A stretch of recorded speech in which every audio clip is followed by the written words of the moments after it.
ज्यांना ज्यांना जिमला जाणं सुरू केलं, की सगळ्यात पहिले प्रोटीन सप्लिमेंट येतात. पण मग जिमला जातात किंवा व्यायाम करतात, या लोकांच्या व्यतिरिक्त सुद्धा बाकीचे जे लोकं आहेत, त्यांनी प्रोटीन सप्लिमेंट्स घ्यायचे का? मध्ये गेल्या गेल्या लगेच प्रोटीन सप्लिमेंटचा डबा सगळ्यांना का द्यायला बघत असतात सगळे ते ट्रेनर्स खास करून, कारण त्या सगळ्यांना त्यातनं कमिशन मिळत असतं. मला प्रोटीन सप्लिमेंट घ्यायचंय की नाही हे ठरवायला आधी तुम्ही एक तर बजेट बघा तुमचं, कारण प्रोटीन सप्लिमेंट स्वस्त नसतात.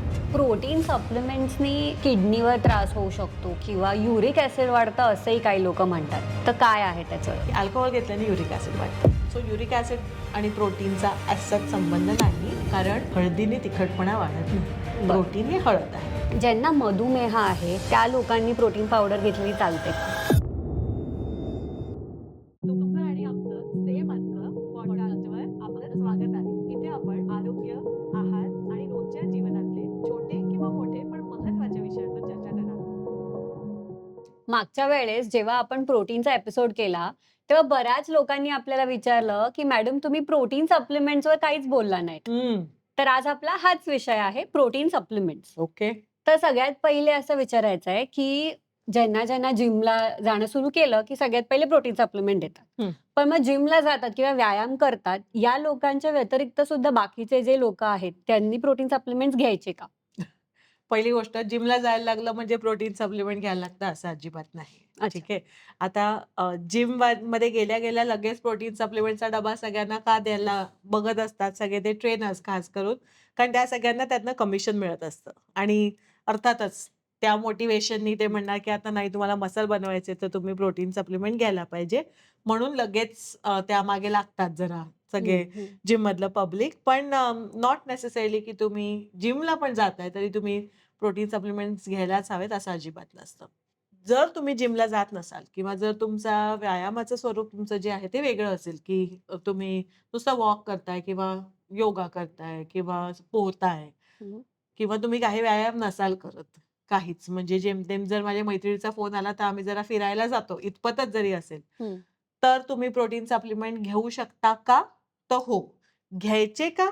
ते हा वैयक्तिक प्रश्न आहे आणि तुम्ही किती खाताय आता म्हणजे काय प्रोटीन तुमचं इंटेक आहे, हं. त्यावर ठरत असतं ते. ओके. बाजारात सप्लिमेंट्स किंवा प्रोटीन सप्लिमेंट म्हणलं, की सगळे सेमच असतात का? का काही फरक असतो सगळ्यांमध्ये? एकतर आधी एक लक्षात ठेवायला पाहिजे, की प्रोटीनचं सप्लिमेंटबद्दल आपण बोलतोय. हं. म्हणजे आता चिकन, पनीर, कडधान्य हे झाले आहारातले प्रोटीन. ठीक आहे. आहारातून जर आपल्याला प्रोटीन मिळत नसेल पुरेसं, आता ते किती लागणार आहे, कमी जास्त लागणार आहे, हे तुमच्या व्यायामावर, तुमच्या वयावर, तुमचं वजन काय आहे किंवा गोल्स काय आहेत, तुम्ही जे काही तुम्हाला काय मसल गेन करायचंय, फॅट लॉस करायचंय, या सगळ्यावर ठरत असतं. पण तुम्हाला आहारातनं ते सुद्धा तुम्ही खाऊन मोस्ट ऑफ द केसेस तुम्हाला ते मिळू शकतं. पण जर तुम्हाला खायला वेळ नसेल किंवा जमतच नसेल, तेवढं खावत नसेल किंवा तुमच्याकडे तेवढं तसं प्रोटीनवाला पदार्थ जो आहे तितका बनत नसेल, तर मग तुम्ही त्याची उणीव भरून काढायला म्हणून प्रोटीन सप्लिमेंटची सोय ओके. ही वापरू शकता. हं. ठीक आहे. त्यामुळे हे खूप महत्वाचं आहे लक्षात ठेवणं, की सगळ्यांनाच प्रोटीन सप्लिमेंटची गरज आहे किंवा सगळ्यांनीच घ्यायला पाहिजे असं अजिबात नाहीये आणि प्रोटीन सप्लिमेंट ही एक सोयीचा भाग आहे. हे अगदी सगळ्यांनीच घ्यायचं सरसकट अशातला अजिबात काही भाग नाही. Protein supplement coming to it हे त्याच्यात वेगवेगळे प्रकार असतात. ओके. एक आहे की तुमचं प्लांट बेस्ड प्रोटीन असतं आणि दुसरं असतं की जे बेस्ड प्रोटीन असतात, की म्हणजे dairy based, animal based protein. तर आधी आपण बद्दल बोलूया. ते जास्त कॉमन आहे आणि हं, मोस्टली लोकांना प्रोटीन हे ऐकून माहीत असेल. हं. प्रोटीन म्हणजे काय? तर ते आपण दुधाचं जे पनीर बनवतो, त्यानंतर पनीर बनवताना जे पाणी काढलं जातं, हं. तर त्या पाण्याला त्याची पावडर बनवतात. म्हणजे त्यातला पाण्याचा अंश काढून टाकतात ओके. आणि जे उरते पावडर त्याच्यात प्रोटीन असतं. हं. तर ते पाणी काढून टाकल्यामुळे जी पावडर आपल्याला मिळते, ते म्हणजे प्रोटीन. ठीक आहे. दुसरा झाला भाग हा प्लांट प्रोटीनचा. प्लांट प्रोटीन आपल्याला कुठून मिळत असतं? तर जे कुठनं प्लांट प्रोटीन मिळतं मला सांग बघू? कडधान्य? परफेक्ट. तर आता सगळ्या कडधान्यांमधनं जर आपल्याला प्लांट प्रोटीन मिळत असतं, तर मग त्या कडधान्यातनं काढलेलं जे प्रोटीन असतं, म्हणजे साधारणपणे डाळीच्या पिठासारखंच म्हणता येईल. पण हं. डाळीच्या पिठात त्याच्यात जरा कार्ब्स जास्त असतात. कारण ते अख्खे अख्खे जे चणे आहेत, तर त्याचं म्हणजे पीठ केलेलं असतं. तर प्लांट बेस्ड प्रोटीन सप्लिमेंट जेव्हा बनवतात, तर त्याच्यात त्याच्यावर प्रक्रिया करून त्याच्यातले जे कार्बोहायड्रेट्स असतात, कर्बोदक असतात ती जरा कमी करतात आणि तसे तुम्हाला त्याचं प्रोटीन सप्लिमेंट देतात. आता व्हे प्रोटीनकडे पण जर आपण आलो, ते दुधातनं जे बनलेले असतात, तर त्याच्यात वेगवेगळे प्रकार असतात. जसे प्लांट प्रोटीनमध्ये पण असतात, की काही असतात की कॉन्सन्ट्रेट्स म्हणजे त्याच्यात जसं बनतंय, जसं मिळतंय ते तसंच आणि दुसरा असतो प्रकार की आयसोलेट्स, की ज्याच्यात त्यांना अजून त्याच्यात एन्झाईम्स घालतात, की ज्याने ते थोडं अजून डायजेस्ट होतं. म्हणजे आयसोलेट फॉर्म जे असतं प्रोटीन सप्लिमेंटचं, हे पचायला हलकं असतं, पटकन आपल्या शरीरात रक्तात ते शोषलं जातं हं. आणि कॉन्सन्ट्रेट जे असतं ते जरा त्याच्यावर पचनक्रिया व्हायला लागते. आपल्या शरीराला त्या पचवायला थोडीशी मेहनत घ्यायला लागते आणि म्हणून जर जर व्हे प्रोटीन घ्यायचा जर कोणी प्रयोग केला असेल, तर अनेकदा असे म्हणतात, की आम्ही व्हे प्रोटीन घेतल्यावर आम्हाला जडपणा येतो किंवा हं. ब्लोटिंग होतं असं. तर ते बरोबर. सहसा जर तुम्हाला लॅक्टोज इंटॉलरन्स असेल किंवा ते हेवी असतं जरा पचायला म्हणून होतं. आयसोलेट्सनी शक्यतोवर असा त्रास होत नाही. पण मग आता हे जे प्रकार तुम्ही सांगितले, हं. याच्यातलं माझ्यासाठी कुठलं चांगलं हे कसं ओळखायचं? हे बघ, तुम्ही कुठलं प्रोटीन सप्लिमेंट घ्यायचं हे सगळ्यात आधी जरा बघा, की तुम्हाला खरंच गरज आहे का? हं. ओके. कारण अनेक वेळा मी बघते, की आता जस्ट बिकॉज माझी मैत्रीण घेते किंवा माझा मित्र प्रोटीन सप्लिमेंट घेतोय म्हणून प्रोटीन सप्लिमेंट घ्यायला लागतात हं. किंवा आता मी तर वर्कआउट करतेय ना, केवढं अगदी रोज अर्धा तास मी झुंबाच्या क्लासला जातेय म्हणून घ्यायला लागतात. पण खरंच काही तुमची प्रोटीनची रिक्वायरमेंट एवढी वाढलेली नसते. ओके. ओके. आणि मला स्वयंपाक किंवा नसतोच किंवा मला जाऊन नुसतं थोडासा कुठलातरी रोल ऑर्डर करायचा आहे किंवा वडापाव खायचा आहे आणि मग एकीकडे मी प्रोटीन सप्लिमेंट घेते, अशातही भाग असतो. तर मला प्रोटीन सप्लिमेंट घ्यायचंय की नाही हे ठरवायला आधी तुम्ही एक तर बजेट बघा तुमचं. हं. कारण प्रोटीन सप्लिमेंट्स स्वस्त नसतात. हो. ओके. प्रोटीन सप्लिमेंट जेव्हा तुम्ही पावडर घ्यायला जाता त्या प्रोटीन सप्लिमेंट्सच्या, तर मला Instagram किंवा YouTubeवर पण अनेक वेळा विचारतात, की जरा बजेट फ्रेंडली सांगा. हं. बजेट फ्रेंडली प्रोटीन सप्लिमेंट जर घ्यायला गेलात तुम्ही, की म्हणजे कमी किमतीचं घ्यायला गेलात, तर त्याच्यात भेसळ असण्याचा खूप मोठा धोका असतो. कारण प्रोटीनला खूप जास्त त्याच्यात मेलामाइन आपण जे प्लेट असतात ज्याच्या बनतात हं. की नाही प्लास्टिकच्या मेलामाइनच्या प्लेट्स, तर मेलामाइनची पूड घातलेली असते काही-काही प्रोटीन सप्लिमेंट्समध्ये. तर स्वस्तातले जे असतात त्याच्यात अशी भेसळ असण्याचे खूप म्हणजे दाट शक्यता असते. हं. तर म्हणून प्रोटीन सप्लिमेंट्स मुळात स्वस्त नसतातच हेच गृहीत धरून चाला. हं. ठीक आहे. की एका स्कूप मागे आपल्याला कमीत कमी 100 ते ₹150 मोजावे लागणार आहेत. ओके. या मनाची तयारी ठेवाच. तरच त्या दिशेला जा, नाहीतर नका जाऊ. हं. ठीक आहे. नाहीतर तुम्ही तुमचं जे काही तुम्ही सोयाबीन खाताय, टोफू खाताय, पनीर खाताय, चिकन खाताय, जे सगळे प्रोटीनचे सोर्सेस आहेत, तर त्यातनंच तुम्ही प्रोटीन काय आहे ते मिळवायचा प्रयत्न करा. ठीक आहे. हं. कारण तुम्ही स्वस्ताच्या मागे जर धावलात, तर त्याच्याने पुढे तुम्हाला जास्त आरोग्याला धोका होण्याची शक्यता आहे, कारण त्या भेसळीमुळे. बाकी काही नाही. प्रोटीन घेऊन तुम्हाला काही धोका होतोय अशातला भाग नाहीये. दुसरं म्हणजे पहिलं आलं बजेट. हं. त्याच्याही आधी झालं, की तुमची खरंच तेवढी रिक्वायरमेंट आहे की नाही हं. हे बघा. जसं आपण आधी प्रोटीनच्या एपिसोडमध्ये पण मी समजावलं होतं, की तुम्हाला 0.8 to 1 gram per KG body weight एवढी रिक्वायरमेंट असते. हं. पण ह्याचा अर्थ हा नाही, की माझं वजन जर 100 किलो आहे, तर मला 100 ग्रॅम प्रोटीनची गरज आहे. हं. That is per ideal body weight, की तुमच्या शरीरयष्टीप्रमाणे तुमचं वजन किती असलं पाहिजे, त्याचं 0.8 to 0.1 0.8 to 1 gram per KG body weight हा हिशोब हं. असतो. आणि जर मला तेवढं मिळत नसेल, तर मग मी आधी घेतलं पाहिजे. सेकंडली, की मला ते परवडतंय की नाही बजेटचा विचार करा. हं. तिसरं म्हणजे, की मला ते पचतंय का? हा खूप ओके. महत्वाचा भाग आहे. हं. कारण जरा एक्सपेरिमेंट न करता किंवा जरा विचार न करता घ्यायला लागतात. साधं उदाहरण द्यायचं म्हणजे व्हे सप्लिमेंट घ्यायला लागल्यावर मला स्किनवर सगळं पुरळ उठलं किंवा मला फुटायला लागलं, माझी स्किन खराब झाली, असं म्हणणारे अनेक पेशंट येतात. हं. आता ते काय येतात, ह्याच पेशंटना दूध पचत नसतं. ओके. त्यांना जर कोल्ड कॉफी प्यायला दिली किंवा दूध प्यायला दिलं नुसतं, तर ते म्हणतात माझ्या पोटात गडगुड, गुडगुड होतंय हं. किंवा मला मग टॉयलेटला जायला लागलं किंवा आता मला गॅसेसच झाले जास्त. म्हणजे तुम्हाला लॅक्टोज इंटॉलरन्स आहे, की तुमच्या हं. शरीरात लॅक्टेज नावाचं एन्झाइम जे आहे, ते जेवढं हवं तेवढं बनत नाहीये. Which is very, very common. Most अडल्ट्सना लॅक्टेज इंटॉलरन्स असतंच. हं. पण तरीसुद्धा ते मग जाताना म्हणजे प्रोटीन सप्लिमेंट घेताना मग ते व्हे प्रोटीन कॉन्सन्ट्रेट घ्यायला लागतं. ओके. ठीक हं. आहे.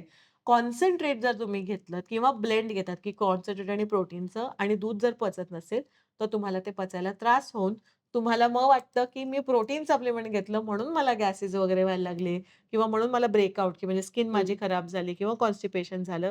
पण खरं ते कशामुळे झालेलं असतं, की तुम्हाला दूधच पचत नाही म्हणून. Okay. So that is the second thing that you need to be careful, की मला दूध जर पचत असेल किंवा पनीर खाऊन त्रास नाही होत, दही खाऊन त्रास नाही होत, पण दूध खाऊन होतो. हं. दूध पिऊन होतो. हं. तर मग तुम्ही अशा वेळी तुम्ही वे आयसोलेट बघू शकता. ओके. ठीक आहे. आणि जर तुम्हाला दुधाचे काहीही पदार्थ पचतच नसतील, तर मग प्लांट बेस्ड प्रोटीन असतात. काही कंडिशन्स असतात जसं आय-बी-एस, हं. इरिटेबल बावेल सिंड्रोम जर तुम्हाला असेल, तर तुम्हाला अनेक प्रोटीन जे असतात त्यातले ते तुम्ही घेऊ नाही शकत, कारण तुम्हाला ते पचतच नाही. हं. मग अशा वेळी आम्ही त्यांना राईस प्रोटीन घ्यायला सांगतो, की राईस प्रोटीन ओके. आयसोलेट घ्या जर तुम्हाला आय-बी-एस असेल, तर त्याने उपयोग होतो तुम्हाला असं. So it all depends on तुमची प्रकृती कशी आहे, हं. यावर ठरतं, की तुम्ही कुठलं सप्लिमेंट घेणार आहे. पण मी जसा नंबर 2चा पॉइंट सांगितलं होतं, की बजेटचा विचार करा. व्हे प्रोटीन हे स्वस्त असतं प्लांट प्रोटीनपेक्षा. ओके. ठीक आहे. हं. त्यामुळे जर आपल्याला व्हे आयसोलेट किंवा व्हे कॉन्सन्ट्रेट जर पचत असेल, तर आय हं. वुल्ड से की तुम्ही व्हेकडेच जावं. हं. ठीक हं. आहे. कारण ते जास्त बायो अवेलेबल पण आहे. त्याचा हं. जो प्रोटीनचा जो स्कोर असतो पी-डी-सी-ए-एस नावाचा, हं, हं. तर तो व्हेचा थोडा जास्त असतो, की जसं अंड पचायला जास्त चांगलं असतं. हं, हं. बाकीच्या इतर पदार्थांसारखं तसंच. ठीक आहे. So first prefer whey. Okay. Okay. हं. पचत नसेलच, आवडतच नसेल काही व्हॉटएव्हर रिझन्स हं, अशी हं. काही कारणं असतील, तर मग प्लांट प्रोटीनकडे जा. पण प्लांट प्रोटीन मध्ये एक तुम्हाला लक्षात ठेवायला लागतं, की त्याची चव जी असते, ती जरा चॉकी असते. हं. पिठूळ लागतं ओके. खाताना. हं. ओके. त्यामुळे तुम्ही ते कितीही मिक्स करा किंवा त्याला डायल्यूट करा वगैरे. म्हणजे आता माझ्या टीमला माहीतच आहे, की मला स्वतःला अजिबात प्लांट प्रोटीन आवडत नाही. कारण मला काही केलं ते पिताच येत नाही. आता तू पण घेतेस प्लांट प्रोटीन घेतेस, पण बरेच लोकं घेतात प्लांट प्रोटीन. त्यांना ते म्हणजे ड्यू टू डायजेस्टिव्ह रिझन्स किंवा चव त्याची वेगळी म्हणजे आवडते असं. पण त्याची चव पिठूळ असते हे मात्र अगदी म्हणजे विख्यात आहे. त्यामुळे तुम्हाला जर तसं चालत असेल किंवा तसं आवडत असेल, तर तुम्ही घेऊ शकताय. पण प्लांट प्रोटीन बाय इटसेल्फ की म्हणजे प्लांट बेस्ड आहे, हं. म्हणजे ते छान आहे, जास्त चांगलं आहे वगैरे अशातला काही भाग नाहीये. हं. You look at what you are you know what suits you. हं. आपल्याला काय बरं वाटतंय, आपल्याला काय खायला रुचतंय, हं. पचतंय ह्याच्यावर ठरवा काय आहे. ओके. प्रोटीन सप्लिमेंट्सनी किडनीवर त्रास होऊ शकतो किंवा युरिक ॲसिड वाढतं असंही काही लोकं म्हणतात. तर काय आहे त्याचं? अ, आपल्याला युरिक ॲसिडच्या ह्याच्यात मी नेहमी एकच उदाहरण देते, की भाजीचा जर मला तिखटपणा वाढवायचा आहे, हं. तर मी त्याच्यात हळद घालत नाही. हं. तसंच हळद घातल्याने भाजी तिखट होत नाही. नाही. प्रोटीन आणि प्युरिन असे 2 वेगवेगळे कंपाउंड्स असतात. युरिक ॲसिड जे आहे हे प्युरिन्स वाढल्याने होतं शरीरात. ओके. आता हे कन्फ्युजन होणं साहजिक आहे. का बरं? कारण ज्या पदार्थांमधनं आपल्याला प्युरिन्स मिळतात, की म्हणजे प्रॉन, क्रॅब, हं. लॉबस्टर किंवा इव्हन जे रेड मीट असतं त्याच्यातनं, तर ते सगळे प्रोटीन रिच पदार्थ पण असतात. हं. तर त्यामुळे तुम्ही सरसकट जर म्हटलं, की आता हे पदार्थ जर कमी करायचेत, हे एवढंच सांगितलं पाहिजे खरं. पण मग सांगताना सांगितलं जातं, की प्रोटीन कमी करा. हं. प्रोटीनमुळे तुमचं युरिक ॲसिड वाढत नाही. ठीक आहे. ओके. सो प्युरिनचे सोर्सेस वगैरे जे मी आत्ता सांगितले तसे. अ, आणि सगळ्यात गंमत सांगायची की युरिक ॲसिडबद्दल बोलताना, की अनेक वेळा लोकं म्हणतात, की नाही युरिक ॲसिड वाढलंय तर म्हणजे आता मला खरं तर पाणी तुम्ही जास्त प्यायला पाहिजे. पण त्याऐवजी लोकं काय करायला लागतात, बिअर प्यायला लागतात जास्त. हो. की म्हणजे आता उन्हाळा आहेच आणि मग बिअर प्या असं. हं. तुम्ही अल्कोहल इनटेकनी पण तुमचं युरिक ॲसिड जे आहे ते खूप वाढतं. ओके. आणि बिअर पण अल्कोहलच आहे. हं. म्हणजे त्या काही या समजात राहू नका, की तुम्ही बिअर म्हणजे काही खूप जास्त नारळ पाणी पिलंय का काही प्रकारे अशातला काही भाग नाहीये. तर त्यामुळे तुम्ही अल्कोहल घेतल्याने युरिक ॲसिड वाढतं. सो युरिक ॲसिड आणि प्रोटीनचा ॲज सच संबंध नाही. कारण हळदीने तिखटपणा वाढत नाही. बरं. प्रोटीन हे हळद आहे. हं. ठीक आहे. आता किडनीचं जर बोलायचं म्हटलं तर जेव्हा किडनी डिसीज होतो हं. कोणाला, म्हणजे क्रॉनिक किडनी डिसीज जेव्हा असतो किंवा अक्यूट रिनल फेल्युअर पण जेव्हा असतं, तर तेव्हा आपल्याला प्रोटीनचं जे प्रमाण आहे, हं. ते जरा कमी करायला लागतं. कारण प्रोटीनचं शेवटी फिल्ट्रेशन जे आहे किंवा त्याचं जे मॅनेजमेंट आहे, त्याचं एंड प्रॉडक्ट मॅनेजमेंट हे किडनीज करत असतात. ओके. तर जेव्हा किडनीची क्षमता तेवढी नाहीये, 100% नाहीये, मग त्यावेळी तुम्ही अजून जास्त प्रोटीन सप्लिमेंट जर त्याच्यात दिलं, हं. तर मग इट्स लाइक जे ऑलरेडी पडलेलं आहे त्याच्यावर अजून ओझं टाकण्यासारखा प्रकार होतो तो. हं. पण हेल्दी किडनी फंक्शनिंगसाठी किंवा आपल्या आरोग्यासाठी ओव्हरऑल प्रोटीन खूप गरजेचं आहे. हं. तर त्यामुळे तुम्ही जर प्रोटीन तुम्हाला मिळत नसेल जेवढं हवं तेवढं, तर त्याची उणीव भरून काढण्याच्या मागे तुम्ही खटाटोप केलाच पाहिजे. म्हणजे ते हं. अन्नातनं घ्या किंवा सप्लिमेंट थ्रू घ्या, जे काही घेताय ते. पण ह्याच्यात काही म्हणजे तुम्ही असं काही रिस्क नसते, की मी प्रोटीन सप्लिमेंट घेतलं, की म्हणजे आता मग अचानक मला खूप जास्त प्रोटीन मिळायला लागणार आहे हं. त्याच्यातनं आणि मग माझी किडनी म्हणणार, "हाय तोबा मला नाही होत आहे." अशातलं काही होत नाही. ओके. प्रोटीनचा 1 स्कूपमधनं आपल्याला साधारण 24 ते 26 ग्रॅम हं. प्रोटीन मिळत असतं आणि डिपेंडिंग ऑन कुठलं ब्रँड काय फॉर्म घेतोय आपण, तर त्यामुळे तितकं प्रोटीन आपल्याला मिळत असतं. तर आता तेवढंच प्रोटीन आपल्याला 2 वेळच्या जेवणातनं पण जर मी 3 अंड्याचं हं. ऑमलेट आणि 2 एग व्हाईट अजून त्याच्यात घातलं, तर तितकंच मिळणार आहे. त्यामुळे असं काही खूप पावडर फॉर्ममध्ये घेताय, म्हणजे तुम्ही एकदम 100 ग्रॅम प्रोटीन वगैरे मिळतंय, अशातला काही भाग नाहीये. त्यामुळे काही nothing to worry about in that. Okay. किती वयापासून आपण ही प्रोटीन पावडर घेणं सुरू करू शकतो? 7-8 वर्षाची मुलं पण येऊन विचारतात किंवा त्यांचे आई-वडील विचारतात, की आम्ही त्यांना प्रोटीन सप्लिमेंट सुरू करू का? किंवा हल्ली प्रोटीन द्या मुलांना म्हणून बऱ्याच पिडियाट्रिक पावडर्स पण मिळतात, हं. की बडते बच्चों के लिए वगैरे. लहान मुलांना ना खरं सांगायचं तर तुम्ही खाणं शिकवा व्यवस्थित. त्यांना प्रोटीन सप्लिमेंट्सची सवय लावू नका. कारण त्यांनी वेगवेगळे पदार्थ खाल्ले पाहिजेत आणि जेव्हा मी म्हणते, की लहान मुलं, ते मी अगदी 16 वर्षापर्यंतच्या मुलांना पण धरते त्याच्यात. ओके. हं. ती पण लहानच आहेत. That is also still a time to be teaching good eating habits असं, की म्हणजे बरोबर. तुम्ही चांगल्या खाण्याच्या सवयी तेव्हा आपण लावू शकतो, तेव्हा शिकवू शकतो मुलांना आणि शिकवल्याच पाहिजेत, हं. की 15-16 वर्षाची मुलं जी आहेत ती पुढे जाऊन कॉलेजमध्ये परदेशी जाणार, आपापली राहणार. मग ते काही सगळीकडे प्रोटीन सप्लिमेंट शोधत बसणार आहेत का पावडरी? नाही. त्यांना खायला व्यवस्थित जे आहे ते शिकवायलाच पाहिजे. हं. अनलेस तुम्ही काही एखादं स्पोर्ट काही हे करताय किंवा काही मुलं जी असतात त्यांचं वजन वाढतच नसतं हं. अजिबात हं. किंवा एखादी फुटबॉल वगैरे खेळतायत किंवा बास्केटबॉल खेळतायत. हं. स्पोर्टिंग ॲक्टिव्हिटी भरपूर जास्त आहे. तर अशा वेळी तुम्ही त्यांना 1 स्कूप प्रोटीन सप्लिमेंट देऊ शकता. पण ते पण मी 13-14 वर्षाच्या पुढेच रेकमेंड करेन. त्याच्या अलीकडे नाही. कारण त्या 12 वर्षापर्यंत तरी तुम्ही कमीत कमी मुलांना जे काही आहारातनंच आहे ते खायला व्यवस्थित तेवढं शिकवलं पाहिजे. ओके.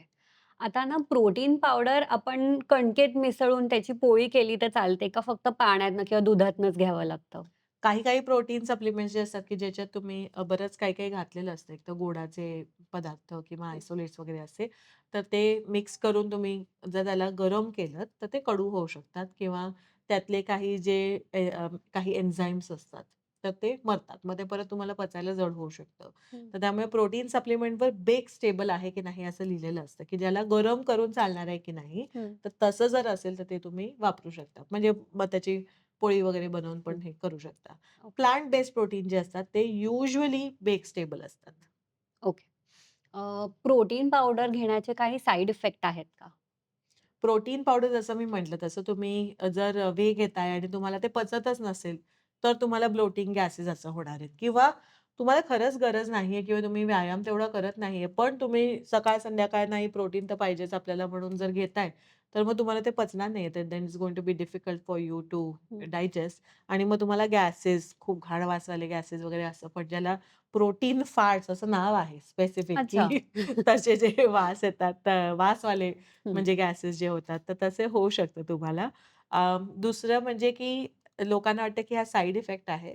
पण तुम्ही जर नीट प्रोटीन घेत असाल, प्रोटीन सप्लिमेंट्सचं च्याबद्दल बोलतीये मी. अर्थात हे प्रोटीन रिच फूडबद्दल पण होतं, की आपण जर जसं पनीर खाल्लं किंवा चिकन जर नीट खाल्लं, तर पोट भरलेलं वाटतं जास्त. जर हो. Protein when you are eating more, then you are going to feel full hmm. असं. तसंच प्रोटीन सप्लिमेंट घेऊन पण होतं. त्यामुळे जेव्हा तुम्ही सकाळी स्मूदी वगैरे घेत असता, तर मग परत त्यानंतर अजून ब्रेकफास्ट करायची काही तुम्हाला भूक लागत नाही. याच प्रिन्सिपलवर अनेक मील रिप्लेसमेंट शेक्स जे असतात, जे खूप पॉप्युलर आपल्याकडे असे पावडरी जे देतात, वेट लॉसच्या पावडरी ज्या देतात हं. वेगवेगळ्या, तर त्या या सेम प्रिन्सिपलवर काम करत असतात, की तुम्ही प्रोटीन त्याच्यात थोडं प्रोटीन असतं आणि इतर अनेक गरज नसलेले पदार्थ असतात. पण ते घेतल्याने तुम्हाला मग भूक लागत नाही, असं हे करतात. ठीक आहे त्याच्यात. प्रोटीन सप्लिमेंट निवडायचे कसे? तुम्ही जसं कुठल्याही खाण्याच्या पदार्थात नेहमी मी सांगत असते, की तुम्ही त्याच्या म्हणजे लेबल जे आहे दिलेलं, न्यूट्रिएंट लेबल जे आहे ते वाचा. तसंच प्रत्येक प्रोटीन सप्लिमेंटवर पण न्यूट्रिएंट लेबल असतं. हं. तर ते वाचा.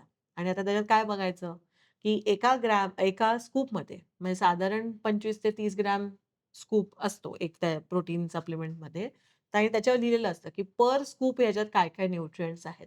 तर एक स्कूपमधनं तुम्हाला कमीत कमी 24 ते 25 ग्रॅम तरी प्रोटीन मिळतंय ना त्याच्यातनं, हे बघा. म्हणजे तितकं नाहीतर तुम्ही देताय पैसे की म्हणजे यू आर पेइंग फॉर हापूस आंबा आणि ते डझनामागे एकच हापूस आंबा मिळतो, बाकी सगळे बदाम असा प्रकार होतो त्याच्यात.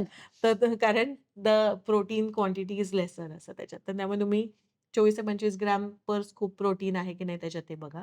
दुसरं म्हणजे त्याच्यात जे लेबल असतं इन्ग्रीडियंट्समध्ये, तर ते आयसोलेट किंवा वे कॉन्सन्ट्रेट एखादं त्याच्यात स्वीटनर असतं त्याच्यात. तर जर तुम्हाला पचायला त्रास होत असेल काही म्हणजे आय-बी-एस वगैरे असेल किंवा इंटॉलरन्सेस असतील, तर सॉर्बिटॉल, लॅक्टुलोज, माल्टोज असं नाहीये ना त्याच्यात हे बघा. ओके. ठीक आहे. चांगल्या प्रोटीन सप्लिमेंट्समध्ये युजुअली स्टिविऑल म्हणजे स्टिवियाचं जे स्वीटनर आहे ते किंवा एरिथ्रिटॉल असं असतं किंवा त्याचं कॉम्बिनेशन असतं. ठीक ओके. आहे. काही-काही याच्यात अस्पार्टेम पण असतं, की अस्पार्टेम जे असतं ते दॅट इज अल्सो देअर. तर ते तसंही चालू शकतं म्हणजे तुम्हाला सप्लिमेंट. पण इतर काही वेगळे स्वीटनर्स किंवा मॉल्टिटॉल वगैरे असेल तर ते काही कामाचे नाहीत. कॅफीनचं खूप जास्त लक्षात ठेवायला लागतं. कारण अनेक वेळा जे असे परफॉर्मन्स प्रोटीन सप्लिमेंट्स जे असतात, की जे युजुअली जिममध्ये जास्त विकले जातात, की त्याने नाही तुम्हाला एकदम ॲक्टिव्ह वाटणार, एनर्जी वाटणार असं. तर त्याच्यात कॅफीन खूप जास्त असतं. तर त्यामुळे तुम्ही कॅफीन टाळलं पाहिजे शक्यतोवर कारण खूप कॅफीन एनिवे इज हार्मफुल आणि तुम्हाला जर तुम्ही संध्याकाळी वगैरे जिम करताय आणि मग त्यानंतर तुम्ही ते प्रोटीन सप्लिमेंट घेतलं, त्याच्यात कॅफीन आहे, तर तुमच्या झोपेचं खोबरं होणार परत. त्यामुळे तेही कामाचं नाही. So those are the things that you need to watch out for. ज्यांना मधुमेह आहे, त्या लोकांनी प्रोटीन पावडर घेतलेली चालते का? हो, चालते ना. मधुमेह असेल तरी तुम्ही प्रोटीन पावडर जर घेतली इनफॅक्ट, की तुम्हाला कसं होतं, की मधुमेह असल्यावर जास्त खावत नाही. हं. कारण औषधं तुम्ही घेताय भरपूर काळापासून, तर त्याच्यात तुमचा ॲपेटाईट जे आहे, ते असं कमी-कमी व्हायला लागतं आणि त्यामुळे तुम्हाला जास्त खावत नाही. मग अशा वेळी जर मी एखाद्या डायबिटीजच्या पेशंटना जर सांगितलं, की तुम्ही आता 150 ग्रॅम ग्रिल्ड चिकन खा, मग त्याच्यावर एवढी भाजी खा, मग त्याच्याबरोबर लाल भात खा, ते म्हणतील, "बापरे! मला एवढं खावणार नाही." डायबिटीजमध्ये दुसरा एक खूप मोठा साइड इफेक्ट असतो, तो म्हणजे डायबेटिक मसल वेस्टिंग. जर ओके. तू बघशील तर साधारणपणे डायबिटीसच्या पेशंट्सचे हात-पाय असे बारीक-बारीक असतात. असे काडी हं. झालेले असतात. त्यांचं पोट असतं बरोबर, कारण फॅट जास्त आहे, पण हात-पाय असे बारीक-बारीक होतात असं. तर that is because of muscle wasting. तर तुमचं मसल जे आहे ते कमी-कमी कमकुवत होतं. तुमचे जे मसल्स आहेत ते स्नायू कमी म्हणजे त्याची शक्ती होते. म्हणून तुम्हाला मग प्रोटीन सप्लिमेंट पण दिलं जातं. दुसरा त्याचा फायदा असा असतो, की प्रोटीन सप्लिमेंट घेतल्याने तुम्ही जेवणाबरोबर जर घेतलत, तर तुमची साखर जी एकदम शुगर स्पाइक जो होणार असतो, तर तो जरा कमी होतो. म्हणजे त्याची लेव्हल पण कमी राहते. त्यामुळे घेऊ शकता. पण जसं मी म्हटलं, की त्या प्रोटीन सप्लिमेंटमध्ये काय-काय आहे? अजून एक सांगायचं म्हणजे, की हल्ली बऱ्याच प्रोटीन सप्लिमेंटमध्ये वेगवेगळे हर्ब्स असतात. हो. अश्वगंधा किंवा शतावरी किंवा अजून तुळस, हळद असं काय-काय असतं. तसे कुठलेही प्रोटीन सप्लिमेंट्स रेकमेंडेड नसतात. हळद घ्यायला जाते. परत हळदीचंच उदाहरण देतीये. मी हळद घ्यायला जाते, तर मी त्याच्याबरोबर लवंगीची पूड, जिरेपूड असं पण मिक्स घेईन का? नाही. नाही ना. नाही तर मला कळणारच नाही, की त्या हळदीचा इम्पॅक्ट आला की नाही, इफेक्ट आला की नाही. बरोबर? बरोबर. तर म्हणूनच तसंच आपण प्रोटीन सप्लिमेंट जेव्हा घेताना त्याच्याबरोबर अजून जेवढे काही-काही अजून एक्स्ट्रा सगळे म्हणजे फ्रेंड्स येतील त्याचे फ्रेंड्स ऑफ प्रोटीन त्याची गरज नसते. प्रोटीनची गरज आहे, तर तेवढं फक्त प्रोटीनच आहे ना हे बघा. बाकी काही इतर मी तर त्याला भेसळच म्हणते. त्याची गरजच नसते काही. तर शेवटचा प्रश्न, प्रोटीन पावडर घेताना काही प्रिकॉशन्स किंवा काही काळजी घ्यावी का? प्रोटीन जर तुम्ही घेत असाल, प्रोटीन सप्लिमेंट, तर तुम्ही पाण्याचा इंटेक जो आहे, पाणी व्यवस्थित प्यायला पाहिजे. कारण जेव्हा तुम्ही प्रोटीन घेताय, तर तेव्हा तुमचं तितकं त्याचं मेटाबोलाइज करायला त्याचं पचन नीट व्हायला तुम्हाला पाणी जास्त प्यायला लागतं. त्यामुळे मी प्रोटीन सप्लिमेंट घेतीये आणि मग पाणी जेमतेम अर्धा लिटर, 1 लिटरच पितीये. तसं जर केलं, तर मग तुमची युरिन जी आहे, शू जी आहे, ती खूप डार्क व्हायला लागेल आणि मग परत तुम्हाला पोटात दुखणं किंवा पचन याला त्रास होईल असं होऊ शकतं. त्यामुळे वॉटर इंटेक वाढवायचा मात्र लक्षात ठेवायचं. आय होप तुमचे प्रोटीन सप्लिमेंट्सवरचे सगळ्या प्रश्नांची उत्तरं तुम्हाला मिळाली आहेत. अजून काही प्रश्न असतील तर खाली कमेंट्समध्ये किंवा तसं मराठी@gmail.com याच्यावर आम्हाला लिहून पाठवा. आणि प्रोटीन काय आणि हळद काय लक्षात ठेवा, तुमचं आणि आमचं सेम असतं.